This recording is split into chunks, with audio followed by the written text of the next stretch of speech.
What are you drinking Hello, that thing everyone. for? Welcome to Ask the Amigos. This is where we answer Discord's questions. If you want to join our Discord, patreon.com/Amigos podcast. Aaron, our first question comes from David Cavalieri.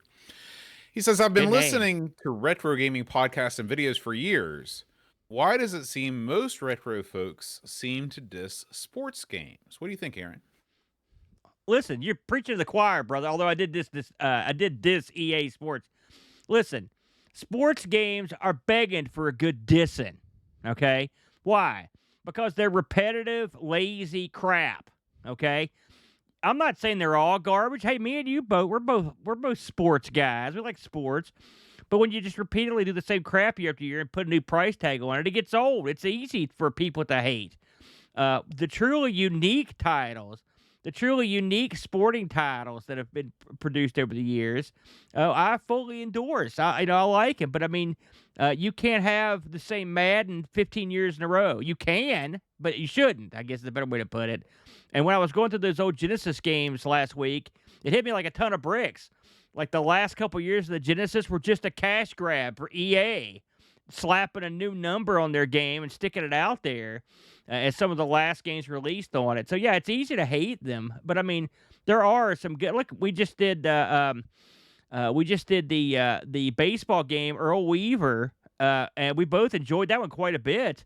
I really like Tom Landry football. I mean, there's some good classic retro. I mean, TV Sports basketball is one of my all-time favorite games. So there's plenty of good sports games out there if you look for them. But there's a lot of garbage too, Bode. Yeah, I mean, one word. I'll give you a one-word answer. Annualization.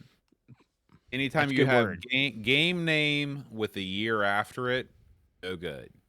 I realize why do they do this? Because they can. Because it's easy money. Because even though we don't like these games, there are people that buy Madden every year, and Yep. it's not a small number of people. And so, they discovered this is what makes them the most money. But as soon as they started that trend of just putting out a new game every year, basically updating the roster and adding, maybe one or two new, quote unquote, new features, that's when I bowed out of sports games. That was no good. Our job here, our fun pleasure, gives us the ability to have a little more insight than your average schlup. I take great pleasure in every year when Madden comes out, I'll watch all the videos that kill Madden. They still bought it, but they kill it for how bad it is, and they still buy it year after year. It's always a big earner. So if you're gonna hate the game, just don't buy it. Number one. Number two, we again would have mentioned Earl Weaver. Earl Weaver, they hit the sweet spot. Put out a roster disc every couple of years. That worked pretty well. That's not the worst idea. You can release a sports game every other year. Of course, they're not going to do that because they're leaving a lot of money on the table. So they're going to just keep doing that until people vote with their wallet. Is to Scooby asks, if someone bought you a ticket to go into space, would you become a space tourist? Yes, in a second. I'd do it. Me too. I'd go in a heartbeat. I've been wanting to go into space myself for since I was a kid. Yeah. I'd be awesome. Now I'd be a little more vigilant about who I would trust with my well-being. You know what I mean? Like, would it matter who was offering boat for you? Ooh, that's a good question. I mean, probably. If somebody, I mean, who are there a lot of Let's outfits say that the go into Musker. space? Let's say the Musker built a rocket. All right, Elon. Well, he Okay. has. He's No, I sort of mean been doing it for a a while. rocket that was going to have a view on it to go into Hmm. space. Okay. Let's say I don't know if you're a fan of the Musker, and let's say you're not, just for argument's sake. Would you let that stop you from accepting his invitation to go into space? No, because out of everybody, he's the one that I would trust the most because he actually has a track record of bringing these things back. If you're gonna have freaking Trip Hawkins, I'm not gonna trust him with a space ticket. No way. What if the guy that designed the Jaguar had a spaceship, and he said, "Listen, This thing's got all a right, lot of buttons. You're gonna love it. listen, this has two different engines. Good luck, boat." Sheila Dixon asks, I've recently watched and enjoyed Tron, the original and the newer sequel. What classics will you admit to have never seen or only having watched recently? For me, tons. I haven't seen 90% of the classic movies that are out there because I'm not a big movie guy. I've never seen Titanic. I've never seen Goodfellas. I've never seen The You wouldn't Grapes like of it. Wrath. I mean, if you most classic movies, I would say I have not seen. How about you, Aaron? Well, first of all, I love Tron, and I love the second Tron even more, and the soundtrack. Oh, I love it. I also like yourself. There are plenty of films I've not seen, including we've talked about many times. Dune. I've never seen that. I've never seen RoboCop all the way through. There's plenty of movies I haven't seen. Um, I eventually probably going to catch up with them. You know, the funny thing about movies nowadays is, I mean, I could say we were just talking about this before the show. I could come home and sit down and watch one of a billion different things. Right? I mean, it's a zillion things, and so I have to say, how much time do I have? Do I have 2 hours to watch a film? Almost certainly not. And so I normally stick to stuff that I know, which is probably inherently bad because you're missing stuff. But occasionally I will go to have a foray and into, looking into something. I try, but it's my time is at a premium. And so right now I don't have the time to watch a lot of I movies. there was one summer that I had in college where I was living on my own. I had an apartment and I had tons of time, and I went to the university library and rented tons and tons of DVDs. And that's where I saw a bunch of classics. Like that's when I watched Taxi Driver. That's when I watched Which I all haven't the Woody seen. Allen movies. But that was like one summer in my life where I sort of made that my mission. Now, if I have that kind of time, I am much more concerned about reading classic literature than I am watching classic movies. So I'm working my way through Lovecraft, trying to read all of his stuff. I'm actually working my way through The Merchant of Venice. I want to make Shakespeare my new thing, be able to be familiar with his plays. So that's sort of the thing that I'd rather focus on. You mentioned Goodfellas. I do want to see. There are two movies that are on my radar, which I have missed, and it was a huge mistake because they're supposed to be the movies of the decade, which is Taxi Driver, as you mentioned, and Raging Bull, which Yeah, I want to see both those. I'd like But to see my Raging Bull too. my thing is, when I have like a lot of time, like I just watched a documentary on the War of 1812, for example. Like I like that stuff.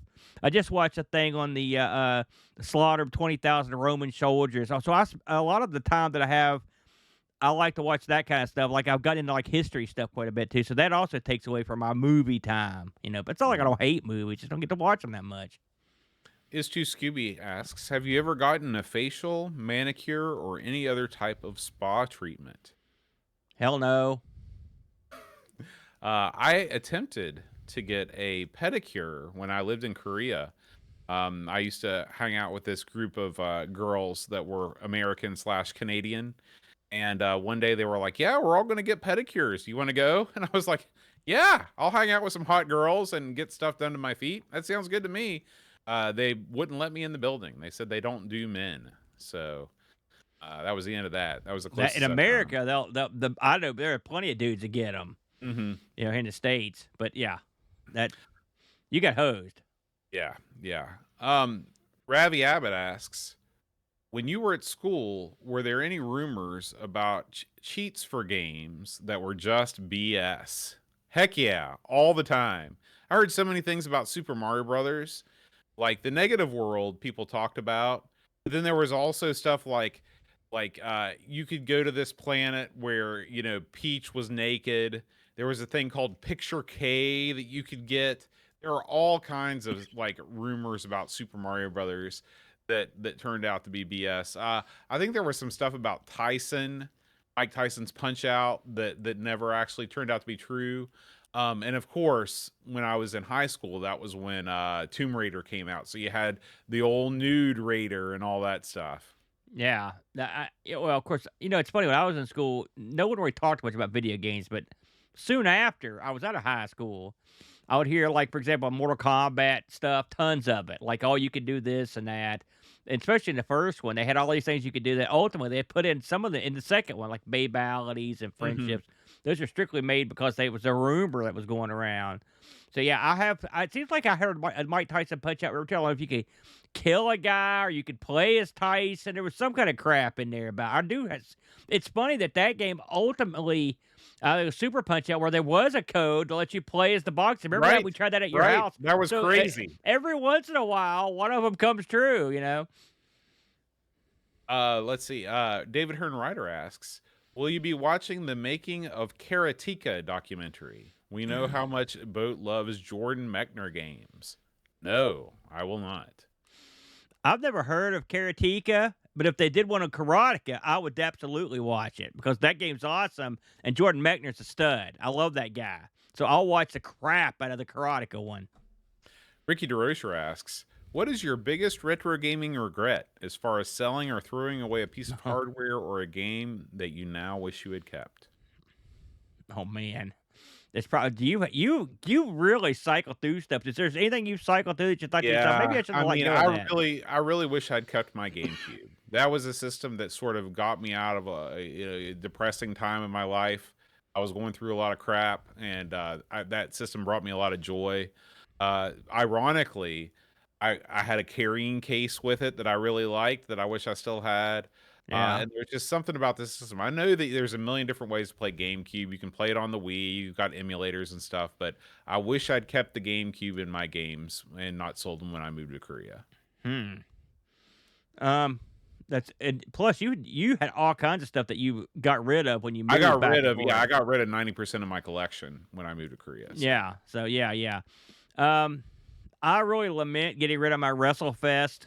I miss that arcade machine. Uh, do you miss getting rid of a tag team or whatever main event? Main event. No, because I mean, I had a cunning plan. But, that one I've owned a lot of arcade machines, and that one was the one I really liked. It's not the most valuable, but it was a lot of fun. It was a beautiful machine too. We had a lot of fun with it back in the day, so I lament that. I've sold a bunch of, like, stuff for every system but, I mean, I used to have to sell stuff because I was broke. So, Yeah. I I mean, mean, it's that's what you do. I do miss stuff, but on the flip side, like, for example, when the first time I sold all Amiga stuff, I needed money for Christmas gifts, and so that stuff had to go so I could buy Christmas gifts for people. So, uh, uh, yeah, it sucks, but I've got this thing, and things happen for a reason, and sometimes it sucks, but ultimately, you get put in a spot or you do something. It's not like you just randomly rolled a d20 and did it. You did it for a purpose, and so you either get it back or you won't. And it probably doesn't matter that much one way or the other. That's right. That's exactly right. Um, Benz asks, although I started gaming on the Sinclair ZX81 and Spectrum, I have very little affection for them. I prefer the C64 and others. I also had an Atari ST, but much prefer the Amiga. Are there any systems that should give you that nostalgia hit, but leave you cold now? You want to start on that one? No. My first computer was the Atari 8-bit, and I still have a tremendous amount of nostalgia for it. My first console was the Nintendo, and I still have a tremendous amount of nostalgia for it. Uh, so this is just not one that I can answer. I don't have any answers.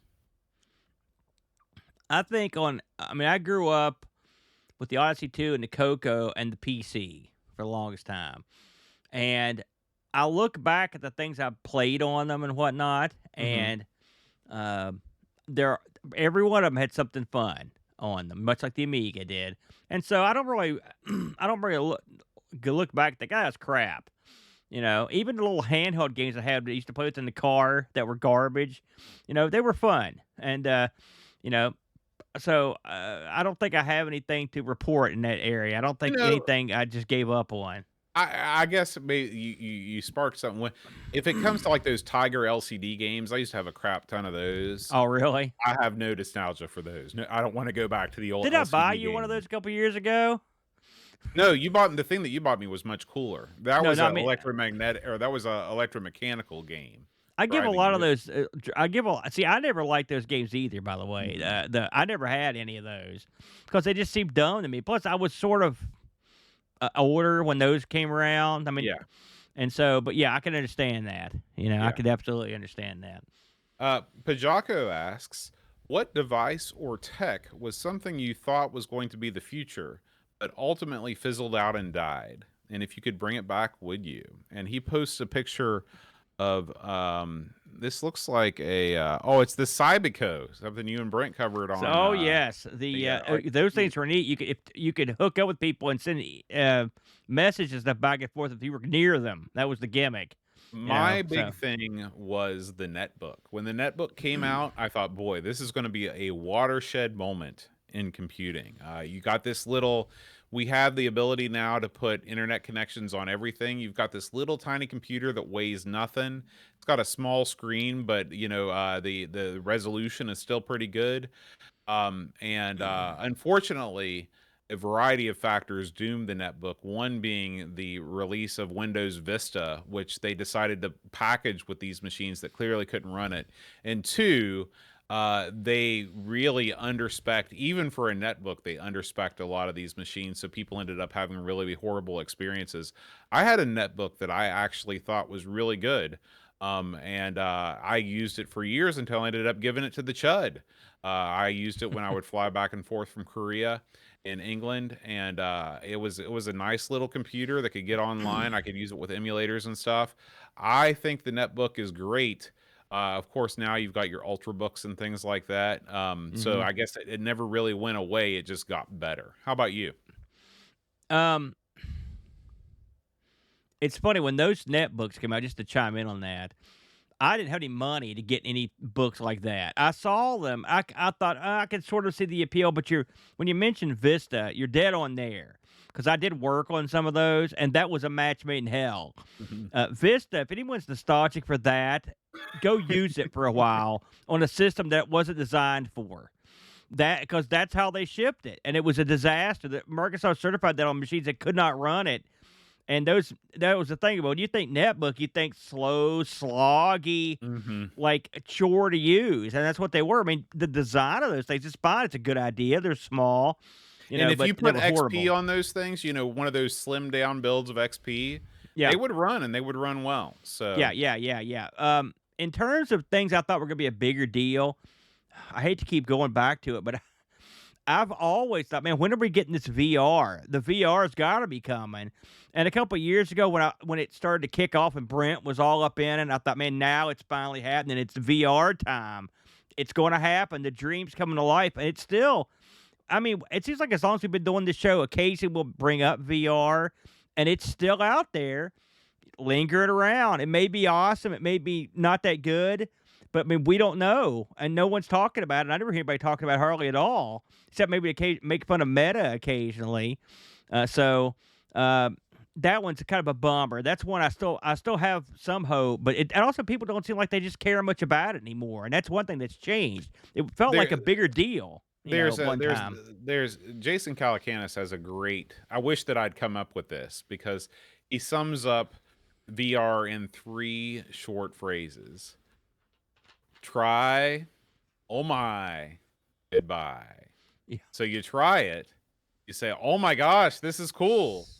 And then you put it down and you just don't feel called to go back to it. I mean, the first time I tried VR at Brent's house, I was like, this is awesome. I can walk around in this world. I can paint. I can do crap. I can do the job simulator. I can play pinball and it looks like pinball. But there was nothing there that made me think, man, I want to do this more. And then I bought a VR headset to try and convince myself. I sold the VR headset. A few years later, I bought it again because I thought I could convince myself this time. It still didn't work, and I sold it again. You sold that one again, did you? Mm-hmm. Here's the thing about. By the way, that is a brilliant, brilliant saying. That's exactly the way it goes. But here's the thing. Um, it's VR is incredibly inconvenient, and that I think is the driving factor that makes it tough to deal with. It's even if let's pretend you had a visor like Jordy with no cables coming out, not a big battery. It's a miracle, right? Even then, you have to have a place to do it, time to do it. You have to tell other people that live there what you're doing. Then you've got to have something to do with it. It's a hassle, and I'm not sure how they're going to overcome that aspect of it. We'll find out. Yeah. David Hearn Ryder. Actually, we got a question here from David Hearn Ryder. He says Australia is known as the land of big things, the big pineapple and the big kangaroo, for example. I was not aware of that. Do you think you could convince the town of Hurricane to erect a big statue of an Amiga? No, there's no way. For one thing, the town of Hurricane couldn't afford a big statue of an Amiga, and secondly, no one would know what that was. So that's the problem. If we were going to, I'm trying to think what statue could we get over in Hurricane? I mean, I don't know, like maybe a Listen, football all the player or answers something. I can tell you would just make you upset. There are some people we could erect statues to in Hurricane without much trouble. Well, I didn't necessarily mean a person per se, just like like you could put like I mean, what are people in Hurricane passionate about? You know? You could probably, I mean, Hurricane was a railroad town, so you could probably Yeah. put a statue up of a railroad car or something like that. Yeah, Nitro has all kinds of doughboy statues Mhm. everywhere in Yeah. town because they were a World War One. That's a good gimmick. I like it. Well, Hurricane doesn't have a train station anymore. It doesn't have anything to do with trains, and that because they got rid of the train that was downtown. So really, they've taken away the little identity we had. Like Mhm. I don't know what you would put. I don't know what you could get over now, unless it was like a football guy or Well, maybe a yeah, I mean, baseball guy. we're waiting for, some big athlete to come out of Hurricane, which given the fact that we recruit now nationwide for our football team, who knows, maybe Yeah. it'll be sooner than we think. They should put a statue up with whoever senator was that put that over the top. That's what they should Right. have. Right. Ravi Abbott asks, "What do you think of the Acorn computer?" We're playing them this week on ARG Presents. Actually, we're doing the Acorn Atom, Mm. which Brent hilariously tried to convince me that it was actually the Atom Acorn. I'm like, no, Brent, you're an idiot. This is what I'm working with here.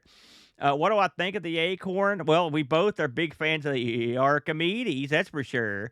I think Acorn could have had a bunch of action. Well, Frankly, Acorn if just things had had fallen the right way.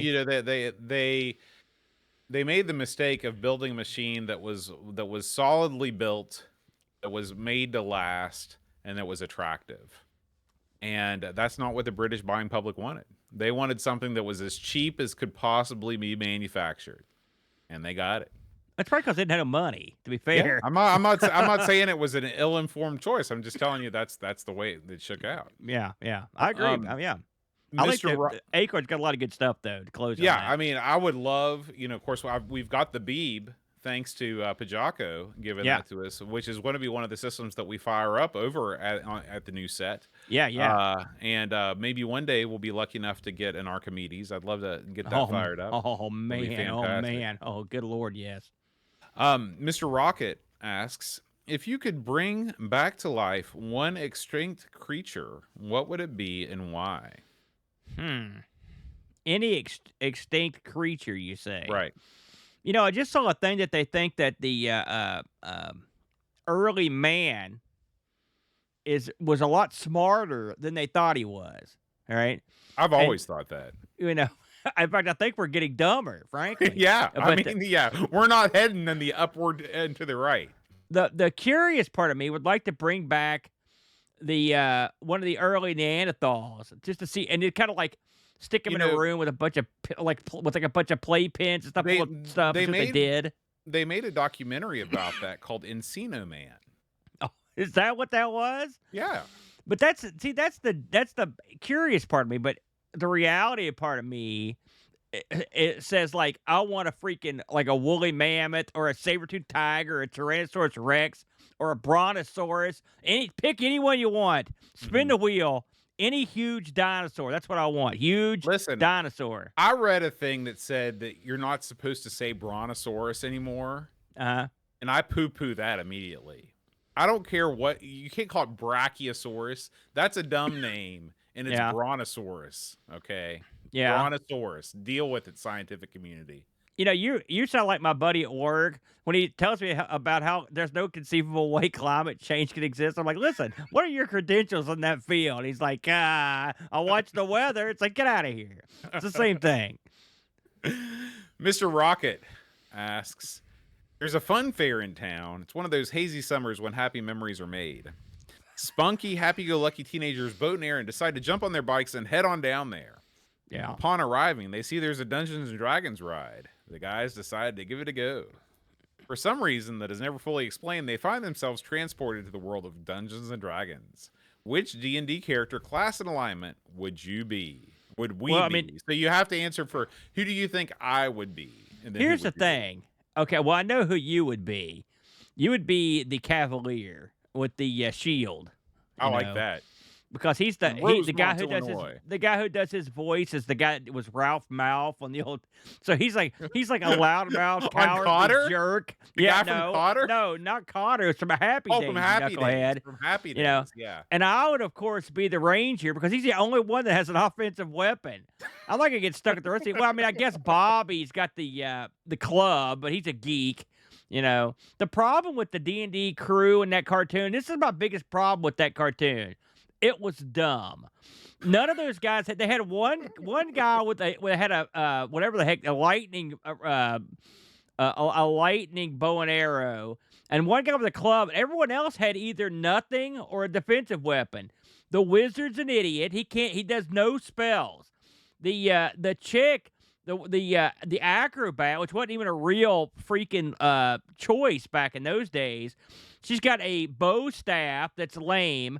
The one chick, all she's got's an invisibility cloak. That's not gonna do much for you, you know. And then the cavalier just has a shield. What kind of cavalier rolls around with no sword? What's going on here? I don't think I've ever seen. This isn't the one with Gleep and Gloop, right? No.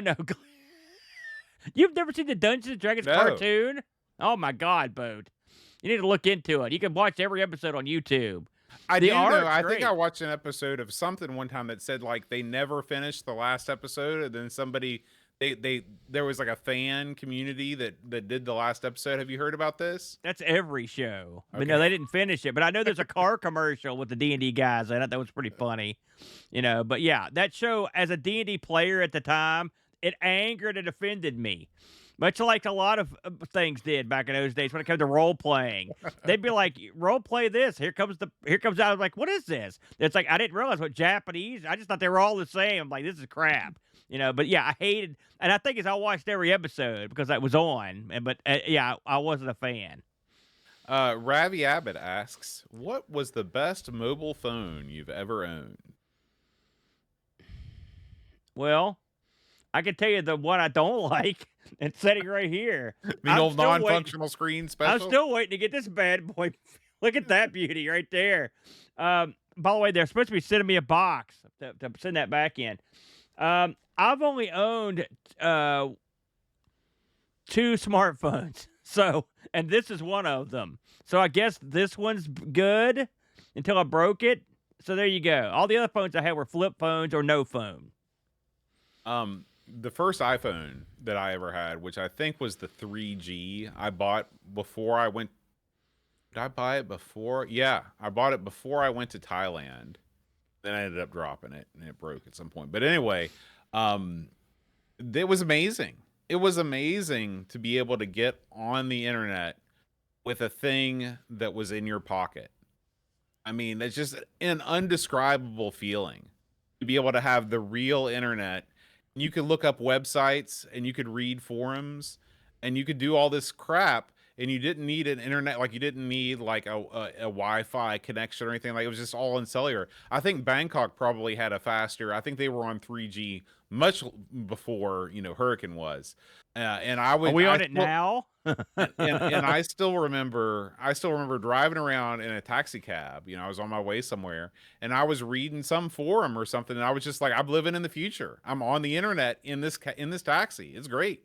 So that's probably like every phone since then has just been the same iteration of that. So yeah, I look at especially back then. As now, I've learned to enjoy the phone, but early on, I had no inclination to. I have never bought myself a smartphone, not one ever.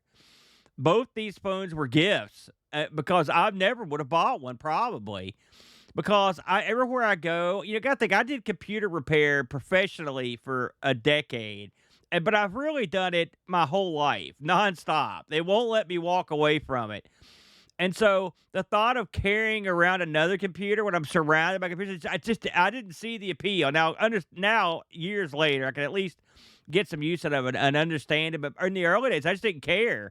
I needed the phone to talk to people on the phone, and that was it. I didn't do any texting. I didn't do any of that stuff. So having gotten the phone, I've learned to enjoy it, but it wasn't something I was like clamoring for. I guess I'm a unique person in that position. I was impressed you could use a phone out in the middle of nowhere. I was like, wow, this is cool. Is Too Scooby asks, if you had to pick one professional wrestler in their prime to have as a next door neighbor, who would it be and why? The missing link is a guy. You ever see him? No. The missing link was this guy. Was he the worked guy that wore the suit, like the muscle suit? No, Who was no, that no. guy we were watching that was That that was guy? El Gigante. Actually, it was he over there was Giant Gonzalez. Giant Gonzalez. That's right. So the missing link was this guy. He was a big guy. His name, I think his name was Dewey Robertson, but he was the missing link, and he was supposed to be a guy that had been yanked out of the man's evolution, and he had a green face, and he had a pump of hair right here, and then he had like kind of an afro bald guy haircut, and he would grab the back of his head and use his head as a battering ram to headbutt people. That was his gimmick, right?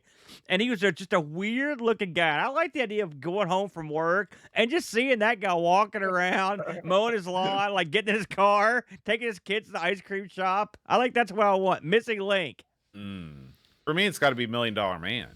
You know, because like I'm gonna have some sort of trickle down effect living next to $1 Million Man. He's gonna be throwing some party and be like, "Hey, come on over," you know. I got bad news for you. I'm afraid the $1 Million Man's not actually a millionaire, and actually he's had huge financial troubles. What? And also he's got in trouble with the law, and he's basically a preacher. And you know what those guys make when they're not involved in a huge like super evangelism thing. So like he probably has less money than you. So you would be his $1 Million Man. This is in their prime. In their prime, the $1 Million Man was a real millionaire. The correct answer would have been Virgil. Remember his geek?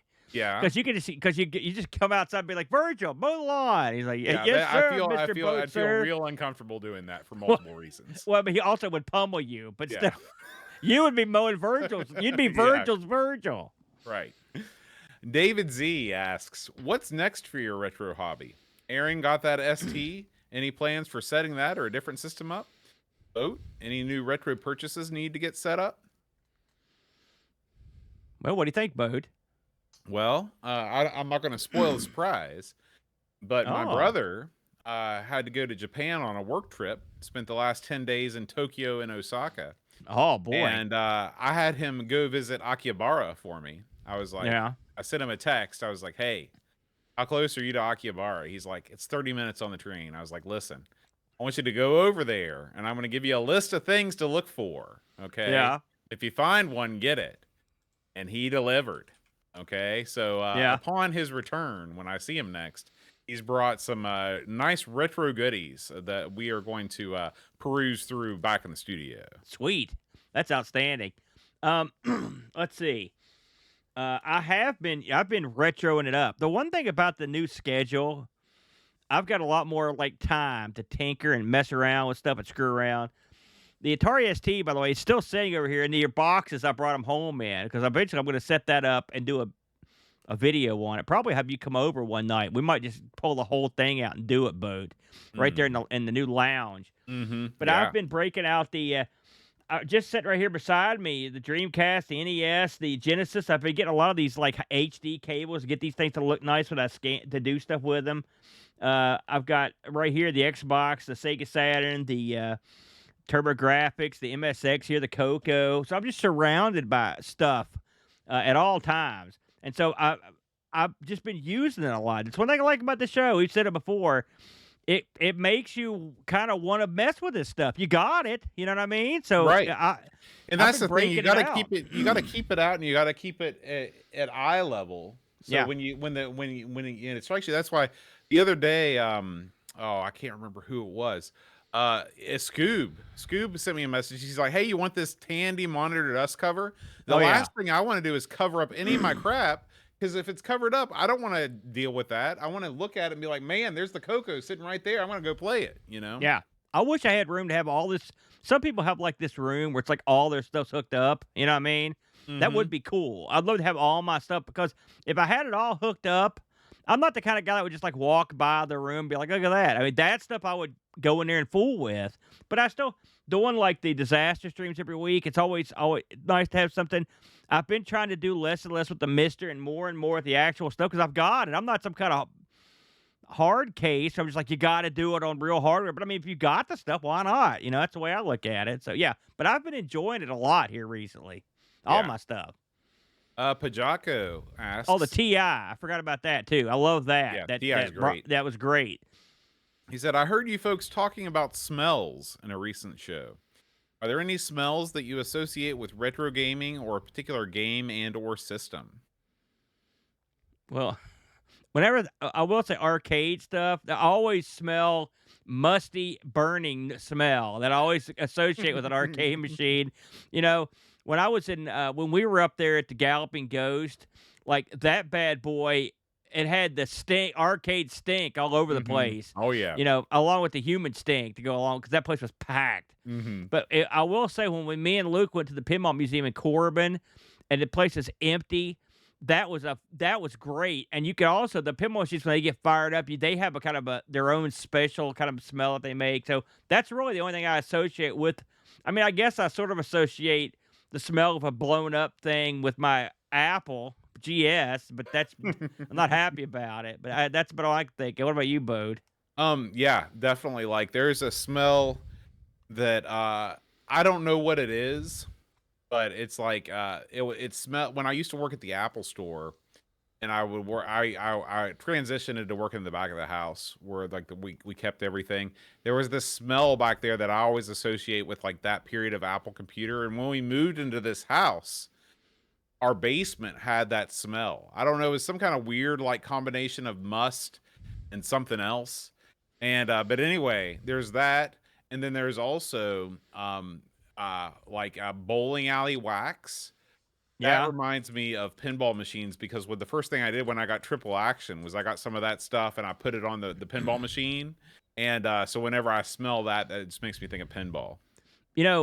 This is slightly off topic, but when you had my little birthday thing a couple weeks ago, that was so much fun to see all the machines we were playing machines. Oh And yeah. the Chud was back there firing up. He didn't fall asleep. Yeah. I was like, man, we got a table full of food here. We've got freaking disco over here. We got pinball. We're playing Galaxian.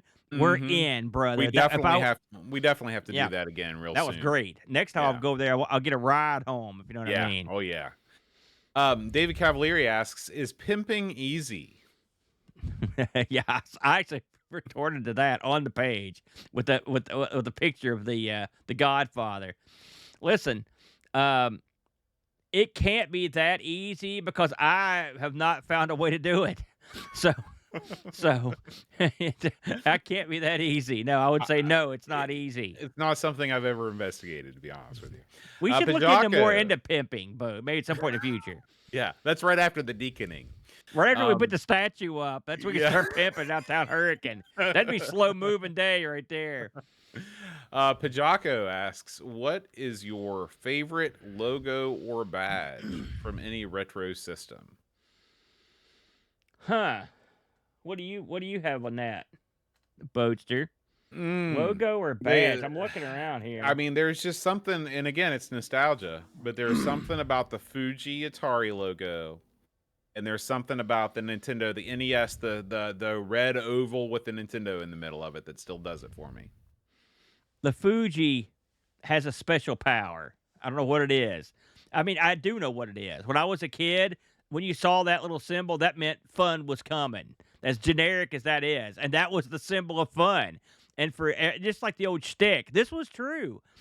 No one said, hey, let's go play Coleco or let's go play Intellivision or let's go play arcade games. They would just go say, let's go play Atari. It was a blanket statement for whatever you're going to play that was a video game. That was the import of Atari back in those days. So, yeah, I'm right there with you on the Fuji.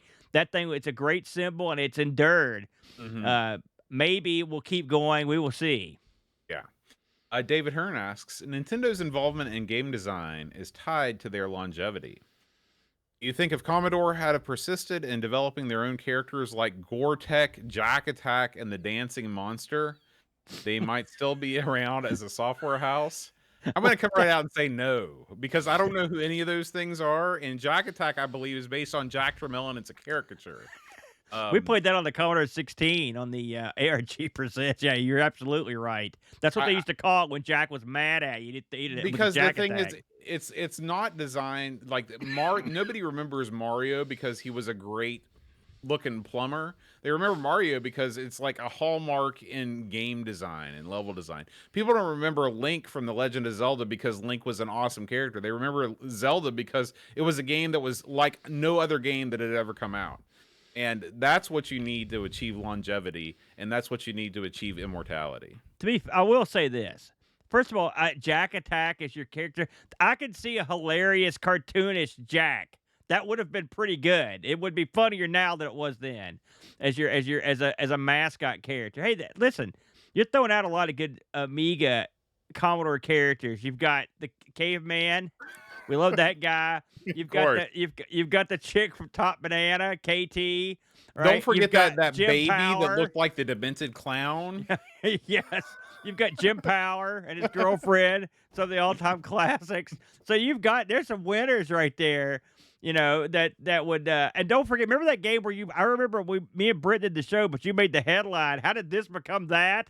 Remember the box for the kid Right. and his they made him look like a freak? That was, Like I think that was Bubble and Squeak. Bubble and Squeak. Who wrote that? Horrible.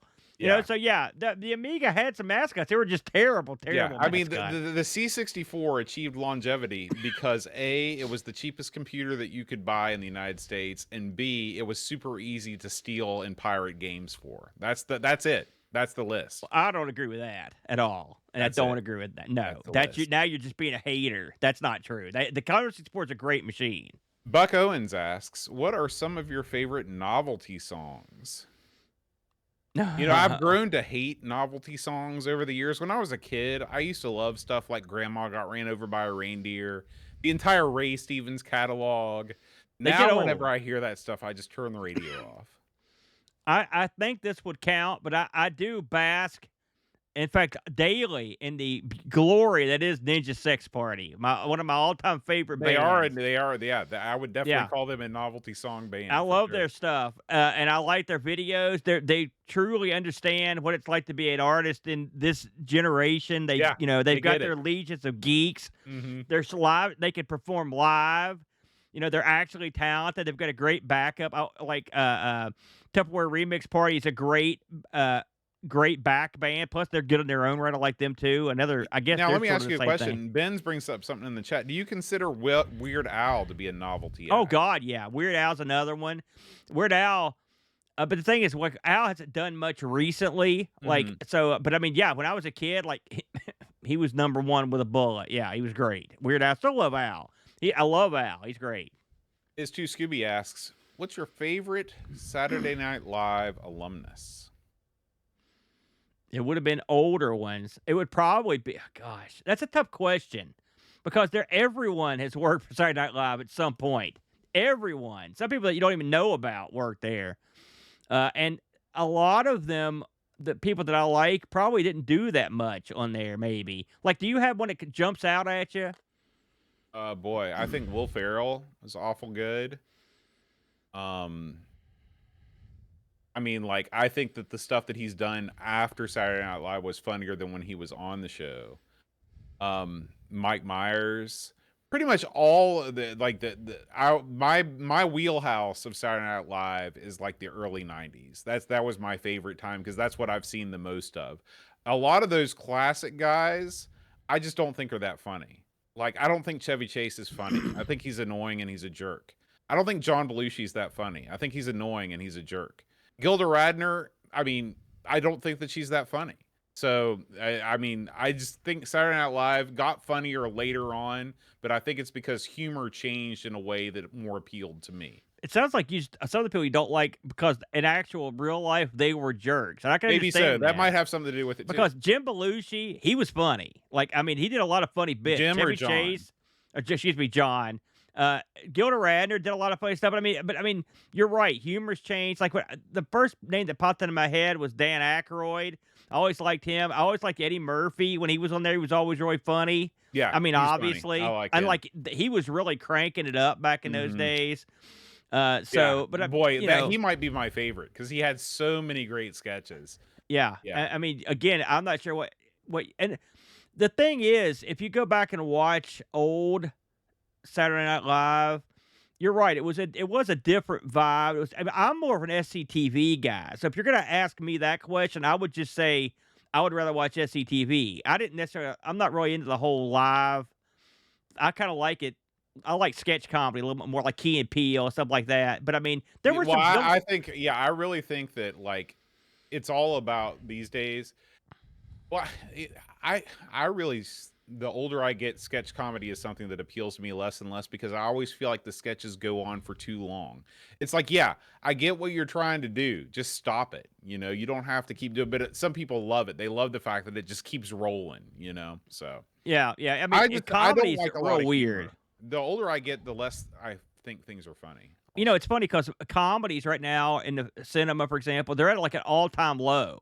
hmm Like no one's making them anymore, and I think right. part of the reason is people's idea of what amuses them has gone in a million different directions. And it's also like there's a lot of movies, like for example, Marvel movies. There's always like, a comedic character in those, and there's always funny elements. I think more these days than ever before, there's more comic relief in movies, so you don't need to have these like straight up comedies as much as you used to. You know, before we move on, I don't know if you heard the latest retroist. I love that guy. He's And great. he covered a movie I love that no one ever talks about called Rustler's Rhapsody. If anybody hasn't seen it, it's got Tom Berenger in it. Have you ever seen it, Bode? No. The premise of it, because a lot at the time it kind of failed because people thought it was like a Blazing Saddles type movie. But the premise of it is like a good guy comes into town, like a singing cowboy, and the bad guy in the town gets his butt kicked. He's like, "Oh, I'll show you." And so when he goes to get a mercenary, he hires a second good guy to come after him. And so instead of a good guy traditionally fighting with another bad guy, the two good guys, they won't shoot each other anywhere but the hand, and they both dress like idiots, and they both sing. It's got Andy Griffith in it. It's a great flick. So if you want a good comedy that you can show the whole family, that's one I recommend right now because it's fresh on my I mind. should really go back because I know that Dad always talked about Andy's movies being great, and in a lot of cases better than the Andy Griffith Show. Like Support Your Local Sheriff, I think, is No another Time for Andy movie. Sergeants, I think it's one of Yeah, his. That was a breakout movie for him. Yeah, he's pretty good, but he's yeah. great in this. Buck Owens asks, which television game show, past or present, would you wish to be a contestant in? I'd love I to know be the a ones I contestant. wouldn't want to be in. I'd love to be a contestant on or not the Price is Right, geez, of on Name That Tune. I think I'd be pretty good at Name That Tune. I want to be on that. And I'm trying to think of the real name of the show, but the one that Extreme Elimination Challenge is based on. It's like Oh, something's mountain or Takeshi's castle.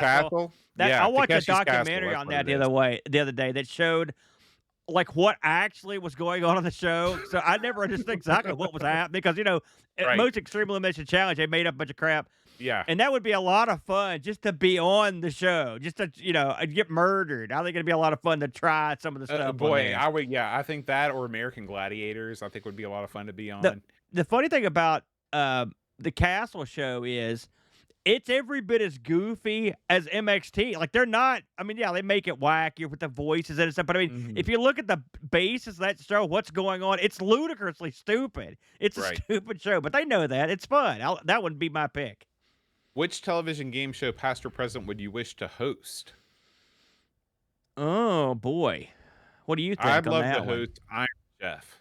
I love Iron Iron, Chef. Iron the Shepherd. Yeah. That would you could do the voice and stuff. I'd bite the pepper. I'd do it all. I would probably, gosh, I'm trying to think of one where you could just maul the show, like the contestants in some way. That would be fun for me. It may have to, it would. I'll tell you what, I know exactly the show. It'd be the Gong Show. That's the show I would Yeah. love to host and That's a be a good pick. judge. I'm That's a a big good fan pick. of Chuck Barris. And the thing is, what I liked about that show is like the whole show was stupid, and Chuck Barris was just out of his mind. So he would it reminds me of the ICC. That's what when I introduce everybody, I think about Chuck Barris because he comes back and like, we got a next act. He claps his hands. He's like, I'm telling you, these two girls can really sing. Let's hear it for so and so. And he dances off screen. That's sort of the way I picture myself when I'm doing I'd go eat ICC. some of those. She's never been exposed to the Gong Show. Oh, before. you got to show her those. So good. We should fire some of those up next time everybody's over too. We'll turn that on after disco. Hose is the master of that show, by the way. He knows Really? all about it. Yeah, that's one of his. And finally, our final question of Ask the Amigos for this month comes from Lord Soup. He says, I can never decide if the deluge of games with card-based gameplay tacked on annoys me more. The games called roguelike that aren't roguelikes. You fellas have a grievance with either. So I'll sum this up. You have a grievance with games that are normal games, but they have card-based gameplay tacked on? Or do you have a grievance with games that are called roguelike that aren't roguelikes? So these are these the card based? Does that mean actual real world cards, or the game is the Oh, it's card like, here's game? this game, but there's this, like, you know how, like, The Witcher has that Glint game in it, or Gwent or something? Yeah. Oh, I know. Like Skylanders has one of these Right. games in it, like Yeah, it's a yeah, tagged in yeah, game. yeah. Um, if I'm required to play the end game, and I've played a few games where you're supposed to have to play that. I hate that. Yeah. I don't want to learn. I'm in here I want Right. action tonight. I don't want any crap. I'd like to spin that question with the way that you're going with it. I hate games that introduce a mini game that make you play the mini game that's dumb. So Final Fantasy X had this game called Blitzball, which was Yeah, like a I've heard about turn-based that. lacrosse. It was horrible, and they made you play it. That does Turn-based sound lacrosse. bad. That's what No I want good. in my Final Fantasy game. So yeah. That's like All my right. nightmare to have to play that game and then have to learn that part of the game. It's like I can't think of anything I'd hate more than that. All right, guys. Lame Melangelo has directed us that this is the final question of the month. We will see you guys next time for another round of Ask the Amigos. As always, if you would like to submit a question, please join our Discord community at patreon.com/Amigos Podcast. We will see you next time. And until then, adios. Adios.